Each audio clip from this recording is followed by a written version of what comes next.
Ասկերանի աշխարհազորային վաշտը 2023 թվականի սեպտեմբերի 19-ին 414 դիրք ուներ։ Այս դիրքը դեռևս առաջին պատերազմից հայտնի էր։ Աղդամ տանող այդ ճանապարհի եզրին ադրբեջանցիներին պատկանող ռեստորան կար, եւ այդ հատվածում մի քանի անգամ գերիների փոխանակում է եղել։ Առաջին Արցախյան պատերազմից հետո մինչև 2020 թվականը այդտեղ դիրք չկար, հակառակորդը շատ հեռու էր։ 44-օրյա պատերազմից հետո Ասկերան քաղաքից արդեն երևում էին ադրբեջանական դրոշները։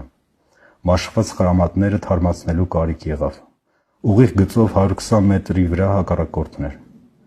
414 դիրքի հրամանատարն էր Սեյրան Ավագիմյանը։ Այդ դիրքը նրա համար հատուկ խորհուրդ ուներ։ Մտածպես զոհվալ 92 թվին հետևայք սանեցին զոհուն։ Ես նա դաժե քարում լա հուշարդանում լա վնրած դա ինձ է օրիշ դիրքալի դա կարելի չեմ բացատրի մունտա ինչա ես միշտ հոզալեմ վերի դիրքը կենա 2023 թվականի սեպտեմբերի 19-ի հարձակման ժամանակ այս դիրքում զոհվել են 2 եւ վիրավորվել 3 հոգի։